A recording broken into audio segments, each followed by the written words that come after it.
Facebook পেজে video upload করার সময় কিভাবে আমরা থাম্বনেল লাগাতে পারবো, ঠিক যেমনটা আমরা ইউটিউবের ক্ষেত্রে ব্যবহার করি। হ্যাঁ, আজ এই বিষয় নিয়েই আলোচনা হতে চলেছে। ভিডিওটা কেউ স্কিপ না করে প্রথম থেকে শেষ অবধি দেখতে থাকুন। আজকের ভিডিওটি খুবই ইন্টারেস্টিং হতে চলেছে, আশা করছি আপনাদের উপকারে আসবে। তো চলুন আমরা সরাসরি মোবাইল স্ক্রিনে গিয়ে দেখে নেব কিভাবে আমরা ফেসবুক পেজের মধ্যে ভিডিও আপলোড করার পর কিভাবে আমরা থাম্বনেল সিলেক্ট করব। তো চলুন সম্মানীয় ভিউয়ার্স, আমরা চলে এসেছি সরাসরি মোবাইল স্ক্রিনের মধ্যে। দেখুন আমি কত সুন্দরভাবে আমার ফেসবুক পেজের ভিডিওতে কিন্তু আমি থাম্বনেল লাগিয়েছি। দেখুন আপনারাও যদি এই ধরনের থাম্বনেল লাগাতে চান ফেসবুক পেজের ভিডিওর মধ্যে, যাতে আপনারা বেশি বেশি ভিউজ আর্ন করতে পারবেন, সেই জন্য আপনাদেরকে কি করতে হবে, তো চলুন আজকে আমরা দেখে নিই। আমরা সরাসরি চলে আসব এই যে ক্রোম ব্রাউজার, এই যে দেখুন ক্রোম ব্রাউজার, এই ক্রোম ব্রাউজারের মধ্যে আমরা চলে আসব। ক্রোম ব্রাউজারে আমরা চলে এলাম। ক্রোম ব্রাউজারে আসার পর আমরা এই যে দেখুন এখানে আমাদের অলরেডি ওপেন করা আছে। আপনারা facebook.com লিখে সার্চ করবেন। facebook.com লিখে সার্চ করার পর আপনাদের সামনে এরকম একটি পেজ শো হবে। দেখুন আমি facebook.com লিখে কিন্তু সার্চ করেছিলাম। দেখুন এরকম পেজ শো হবে। এরকম পেজ শো হওয়ার পর আপনারা এই যে নিচের দিকে একটু স্ক্রল করে দেবেন। নিচের দিকে স্ক্রল করে এই যে দেখুন আমি এখান থেকে কিন্তু খুব সহজেই থাম্বনেল চুজ করেছি।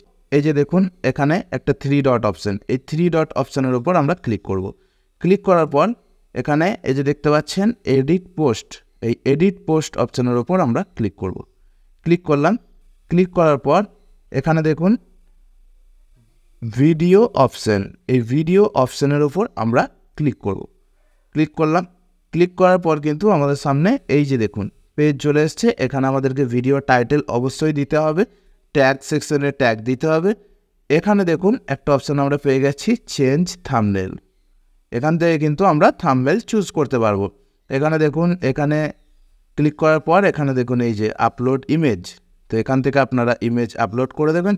আপলোড ইমেজে গিয়ে এই যে আপলোড ইমেজ, এই আপলোড ইমেজ অপশানে ক্লিক করার সাথে সাথে আপনাদেরকে কিন্তু গ্যালারিতে নিয়ে চলে যাবে। তো আপনারা সেখান থেকে নিজের মতো থাম্বনেল বানিয়ে গ্যালারিতে সেভ করে রাখতে পারেন। সেখান থেকে এখানে কিন্তু সরাসরি আপনি আপলোড করে দেওয়ার পর এই যে নিচের দিকে দেখুন সেভ বাটন, এই যে সেভ বাটন, এই সেভ বাটনে ক্লিক করে দিলেই কিন্তু আপনার ভিডিওর থাম্বনেল কিন্তু খুব সহজেই সেট করে নিতে পারবেন। আপনি যেখান থেকে ভিডিও আপলোড করুন না কেন, আপনি ফেসবুক থেকেও করতে পারেন, বা মেটা বিজনেস সুইট থেকেও আপলোড করতে পারেন, বা ক্রোম ব্রাউজার থেকেও সরাসরি আপলোড করতে পারেন। যেখান থেকে আপলোড করুন না কেন সরাসরি আপনাদেরকে যেভাবে দেখালাম আপনারা এই স্টেপে কাজ করুন। আশা করছি আপনারা খুব ভালোভাবে বুঝতে পেরেছেন। তো চলুন আজকের ভিডিওটি এই পর্যন্তই, দেখা হচ্ছে নেক্সট ভিডিওয়। সেই পর্যন্ত ভালো থাকবেন, সুস্থ থাকবেন। ভিডিওটি যদি ভালো লেগে থাকে অবশ্যই একটি লাইক করে দেবেন, আর কমেন্টের মধ্যে জানাবেন আপনাদের মতামত। আর চ্যানেলের মধ্যে যদি নতুন হয়ে থাকেন অবশ্যই চ্যানেলটিকে সাবস্ক্রাইব করে দেবেন। আর যদি সাবস্ক্রাইব করে থাকেন আপনাদেরকে অসংখ্য ধন্যবাদ।